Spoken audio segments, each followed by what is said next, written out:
Football শুধু একটা খেলা না, এটা স্বপ্ন, এটা সংগ্রাম, এটা ভালোবাসার গল্প।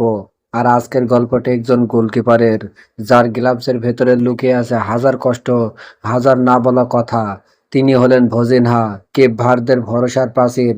বিশ্বকাপ এই একটা শব্দই বলে দিতে পারে একজন খেলোয়াড়ের পুরো জীবন। ছোটবেলা থেকে যে স্বপ্নটা চোখে নিয়ে বড় হওয়া, আজ সেই মঞ্চে দাঁড়িয়ে আছেন ভজিনহো। স্টেডিয়াম ভরা, হাজার হাজার দর্শক, চারিদিকে আলো, উত্তেজনা, চিৎকার, সবাই দেখছে তাকে। কিন্তু এই বিশাল ভিড়ের মাঝেও একটা শূন্যতা তাকে কুরে কুরে খাচ্ছে।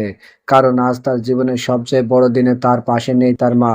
হ্যাঁ, যে মা ছোটবেলায় তাকে হাত ধরে মাঠে নিয়ে গেছেন, যে মা নিজের কষ্ট লুকিয়ে ছেলের স্বপ্নটা বাঁচিয়ে রেখেছেন, আজ সেই মানুষটা স্টেডিয়ামে নেই, কারণ টাকার অভাব।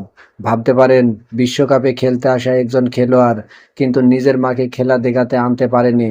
ম্যাচ শুরুর আগে যখন জাতীয় সঙ্গীত বাজছিল, তখন সব খেলোয়াড় গর্ব নিয়ে দাঁড়িয়ে, তখন ভজিনোর চোখে ভেসে উঠেছিল।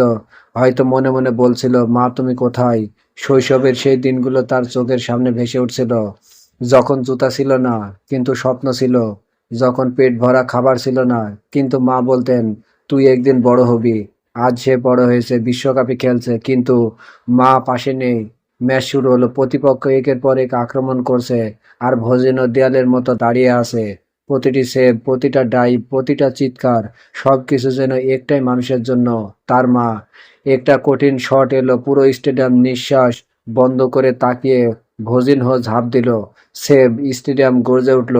কিন্তু ভজিনোর চোখে তখনও জল, কারণ সে জানে এই মুহূর্তটা তার মা লাইভে দেখতে পারছেন না।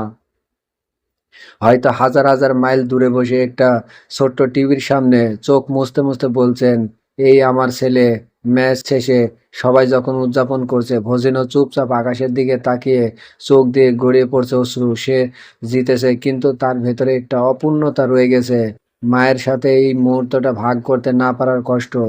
এই গল্পটা আমাদের একটা জিনিস শিখায়, সব হিরোদের গল্প একরকম না। কেউ ট্রফি জিতে হিরো হয়, আর কেউ নিজের কষ্ট লুকিয়ে লড়াই করার জন্য। ভজিনো শুধু একজন গোলকিপার না, সে একজন সন্তান, যে তার স্বপ্নটা পূরণ করেছে, কিন্তু হৃদয়ের একটা অংশ আজও খালি। শেষে একটা প্রশ্ন রেখে যাচ্ছি, যদি আপনি ভজিনোর জায়গায় থাকতেন, তাহলে সবচেয়ে বেশি কাকে পাশে চাইতেন?